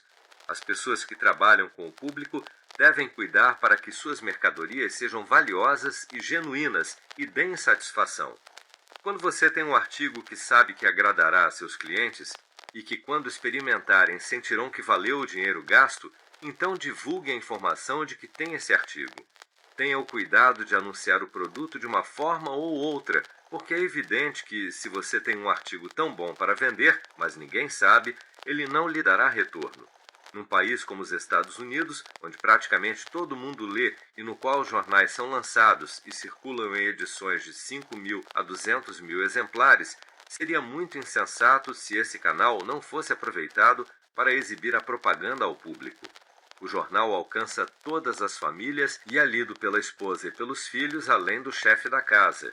Daí que centenas e milhares de pessoas podem ler seu anúncio enquanto você faz seu trabalho de rotina. Muitas pessoas talvez leiam enquanto você está dormindo. A filosofia da vida é a seguinte: primeiro plante, depois colha. É assim que faz o agricultor. Ele planta suas batatas e seu milho e semeia seu grão, e depois se ocupa de outra coisa enquanto o tempo passa e chega o momento da colheita. Mas ele nunca colhe primeiro e depois semeia. Esse princípio se aplica a todos os tipos de negócios, e nada melhor do que na propaganda. Se você tem um artigo genuíno, não há como colher seus frutos de maneira mais vantajosa do que semeando-o entre o público dessa maneira. É claro, é preciso ter um artigo realmente bom que agrade de fato aos clientes. Qualquer coisa sem valor não terá um sucesso permanente, porque o público é mais sábio do que muitos imaginam. Homens e mulheres são egoístas. Todos preferimos comprar onde nosso dinheiro vale mais e fazemos de tudo para descobrir onde isso se aplica. Você pode anunciar um produto ruim e induzir muitas pessoas a comprá-lo uma vez, mas as pessoas irão denunciá-lo como impostor e vigarista, e seu negócio aos poucos vai se acabar e deixá-lo pobre. Isso é certo. Poucas pessoas podem depender em segurança de um cliente imprevisível. Todos precisamos que os clientes voltem e comprem de novo. Um homem me disse: experimentei a propaganda e não tive sucesso. Ainda assim, meu produto é bom. Eu respondi: meu amigo, pode haver exceções a uma regra geral, mas como você anunciou? Uso o anúncio num jornal semanal 3 vezes e paguei mais de $1 por ele. Respondi: senhor, a propaganda é como o aprendizado. Se for pouco, é uma coisa perigosa. Um escritor francês afirma: o leitor de um jornal não vê a primeira menção de um anúncio comum. A segunda inserção ele vê, mas não lê. A terceira inserção ele lê.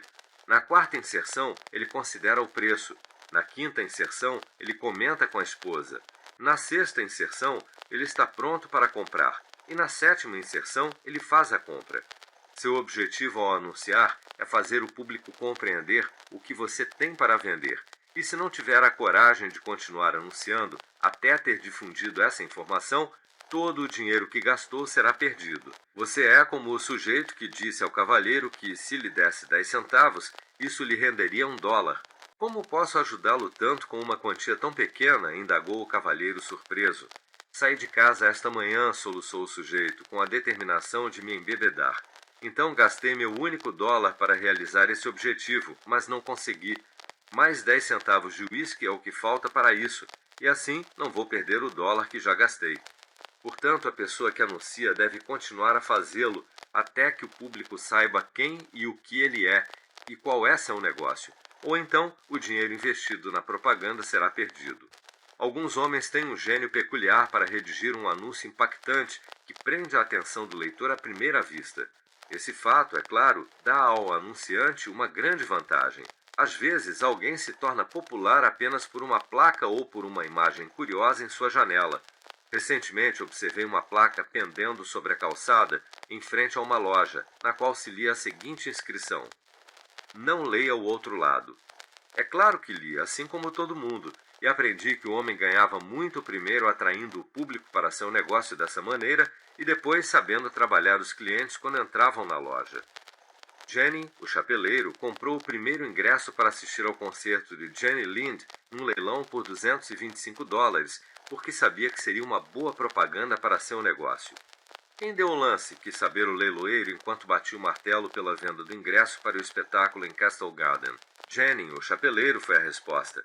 Havia milhares de pessoas presentes, desde a Quinta Avenida a cidades distantes, de todos os níveis sociais.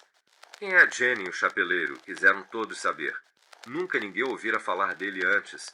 Na manhã seguinte, o telégrafo e os jornais fizeram circular a notícia do Maine ao Texas e entre 5 a 10 milhões de pessoas que leram souberam que os bilhetes vendidos em leilão para o primeiro concerto de Jenny Lind chegaram ao valor de $20 mil e que o primeiro bilhete fora vendido por $225 para Jenny, o chapeleiro. Os homens e mulheres de todo o país, involuntariamente, tiraram o chapéu para ver se tinham o selo de Jenny na cabeça. Numa cidade em Iowa, descobriu-se que na multidão em frente à agência do correio havia um homem com um chapéu de Jenny e ele o exibia triunfante, embora estivesse gasto e não valesse 2 centavos. Que pessoa de sorte você é, exclamou um homem. Porque você tem o verdadeiro chapéu Jenny, outro homem disse. Guarde esse chapéu, ele vai ser uma herança valiosa em sua família. Outro homem ainda na multidão, que parecia invejar o possuidor dessa boa sorte, disse: Venha, dê uma chance a todos, ponha-o em leilão. O dono do chapéu concordou e conseguiu vendê-lo por mais de $9. Qual foi a consequência para o Sr. Jenny? Ele vendeu 10 mil chapéus a mais por ano nos próximos 6 anos. 9 entre 10 dos compradores, provavelmente, compravam dele por curiosidade, e muitos deles descobriram que valera a pena e tornaram-se clientes regulares. Esse é o resultado da propaganda. Primeiro chama a atenção, depois, como o produto é bom, os clientes retornam. Agora, eu não digo que todo mundo deveria anunciar como fez o Sr. Jenny, mas digo que se você tem um bom produto para vender e não o anuncia de algum modo, existe a possibilidade de que um dia o xerife venha a fazer isso por você. Nem digo que todo mundo deva anunciar num jornal ou mesmo usar anúncio impresso de qualquer natureza. Ao contrário, embora esse produto seja indispensável na maioria dos casos, ainda assim os médicos e clérigos, e às vezes os advogados e alguns outros, podem atingir o público de outras maneiras. Mas é óbvio que devem ser conhecidos de algum modo, senão, como receberão o apoio de que precisam?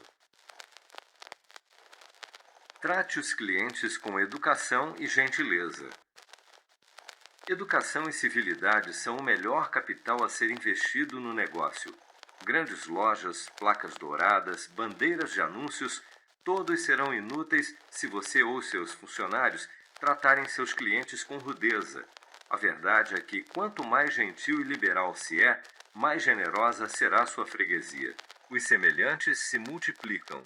Aquele que oferece a maior quantidade de produtos de uma qualidade correspondente pela menor quantia, ainda reservando um lucro para si, geralmente é o mais bem-sucedido em longo prazo. Isso nos apresenta uma lei áurea. Tudo o que quereis que os homens vos façam, fazei-lhe também vós.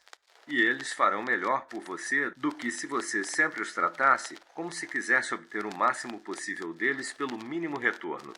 As pessoas que fazem barganhas extorsivas com os clientes, agindo como se nunca esperassem vê-los de novo, não se enganem. Nunca os verão de novo como clientes. As pessoas não gostam de pagar e receber um mau tratamento em troca. Um dos guias de meu museu uma vez me disse que pretendia expulsar um homem que se encontrava na sala de palestras depois que ele saiu. E por quê? Perguntei. Porque ele disse que eu não sou um cavalheiro, replicou o guia. Não se importe, respondi. Ele pagou para entrar e você não o convenceria de que é um cavalheiro se o expulsasse. Não me permito perder um cliente. Se você o expulsasse, ele nunca tornaria a visitar o museu e induziria os amigos a acompanhá-lo a outros lugares de diversão em vez deste. Assim, como vê, eu só teria a perder. Mas ele me insultou, insistiu o guia. Exatamente, respondi. Mas se ele fosse o dono do museu e se você tivesse pago a ele pelo privilégio da visita e ele o tivesse insultado, haveria uma razão em seu ressentimento. Neste caso, porém, é ele que está pagando, enquanto eu recebo, e você deve, portanto, suportar os maus modos dele. Meu guia acabou concordando que, sem dúvida, essa era a melhor política, mas acrescentou que não recusaria um aumento de salário se fosse para esperar maus tratos dos clientes para promover meu negócio. Pratique a caridade. É claro que os homens devem ser caridosos, porque isso é um dever e um prazer. Mas, como questão de política, mesmo que você não possua um incentivo superior, perceberá que o homem liberal atrairá mais simpatia, ao passo que o mesquinho que não é caridoso será evitado. Salomão diz: ao que distribui, mais se lhe acrescenta, e ao que retém mais do que é justo, é para sua perda. É claro que a verdadeira caridade é aquela que se pratica de coração. O melhor tipo de caridade é ajudar aqueles que querem ajudar a si mesmos. A esmola promíscua, sem considerar o mérito do que recebe, é ruim em todos os sentidos. Mas com o discernimento certo, ajudando discretamente aqueles que se esforçam para superar as dificuldades, pratica-se o tipo de distribuição que acrescenta. E não se engane com a ideia que algumas pessoas praticam, ofertando uma oração em vez de uma batata e uma bênção em vez de um pão aos famintos. É mais fácil converter cristãos com estômago cheio do que vazio. Não fale em demasia. Algumas pessoas têm o péssimo hábito de revelar os segredos de seu negócio. Se ganham dinheiro, gostam de contar aos vizinhos como conseguiram. Nada se ganha com isso e, na grande maioria das vezes, se perde. Não diga nada a respeito de seus lucros, suas esperanças, suas expectativas, suas intenções. E isso se aplica tanto às conversas quanto às cartas. Goethe expressou-se através de seu personagem Mefistófeles. Nunca escreva uma carta nem destrua uma. Os homens de negócios devem escrever cartas, mas precisam tomar cuidado com o que colocam nelas. Se você estiver perdendo dinheiro, tome um cuidado especial e não diga isso, ou perderá sua reputação. Preserve sua integridade. Sua integridade é mais preciosa do que diamantes ou rubis. O velho avarento disse aos filhos: ganhem dinheiro, ganhem honestamente se puderem, mas ganhem dinheiro. Esse conselho não é apenas cruelmente maligno, mas é a própria essência da estupidez. É mais ou menos como dizer: se tiver dificuldade de ganhar dinheiro honestamente, poderá facilmente ganhá-lo desonestamente. Ganhe seja como for. Pobre idiota, não sabe que a coisa mais difícil na vida é ganhar dinheiro desonestamente. Não sabe que as prisões estão cheias de homens que tentaram seguir esse conselho. Não entende que nenhum homem pode ser desonesto sem ser logo descoberto e que, quando sua falta de princípios é descoberta, praticamente todos os caminhos para o sucesso fecham-se para ele para sempre. O público, muito adequadamente, evita todos aqueles cuja integridade é posta em dúvida. Não importa o quanto a pessoa seja educada, agradável e prestativa, ninguém se atreve a negociar com ela se desconfia que falseia os pesos e as medidas. A honestidade absoluta não só está na base de todo sucesso na vida, financeiramente, como também em todos os outros sentidos. A integridade incondicional de caráter tem um valor inestimável. Ela garante àquele que a possui uma paz e uma alegria que não se podem alcançar sem ela, que nenhuma quantia, nenhuma quantidade de casas e terras pode comprar. Um homem que seja conhecido como absolutamente honesto pode mesmo ser pobre, mas tem as bolsas de toda a comunidade à sua disposição, pois todos sabem que, se fizer a promessa de devolver o que tomar emprestado, nunca deixará de cumpri-la. Como uma mera questão de interesse, portanto, mesmo que não se tenha nenhum motivo superior para ser honesto, a máxima de Benjamin Franklin jamais deixará de ser verdadeira, aquela segundo a qual a honestidade é a melhor política. Tornar-se rico nem sempre é o equivalente a fazer sucesso. Existem muitos pobres ricos, ao passo que existem muitas pessoas honestas e devotas que nunca possuíram tanto dinheiro quanto alguns ricos esbanjam em uma semana, mas que não obstante são realmente muito mais ricas e felizes do que qualquer um jamais poderá vir a ser se transgredir as leis superiores da existência.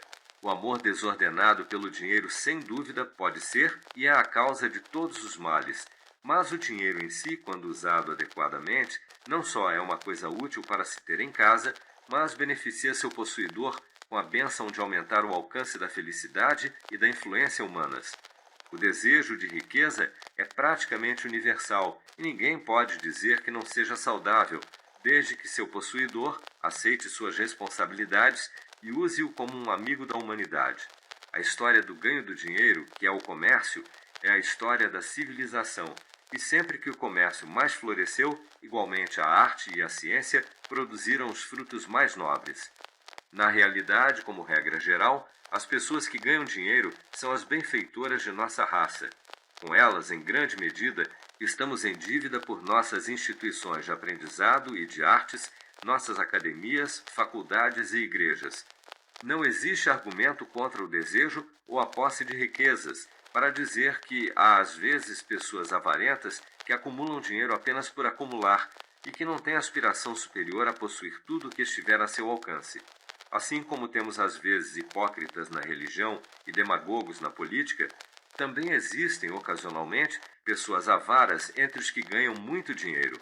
Essas, porém, são apenas exceções à regra geral. Mas quando num país como os Estados Unidos encontramos um flagelo ou um tropeço como uma pessoa avara, lembramo-nos com gratidão que neste país não temos leis de primogenitura e que no devido curso da natureza chegará o dia em que o pó acumulado será espalhado em benefício da humanidade. A todos os homens e mulheres, portanto, eu conscientemente digo que ganhem dinheiro honestamente, e não de outro modo, como disse com muita propriedade Shakespeare: quem não tem dinheiro, meios e contentamento, carece de 3 bons amigos.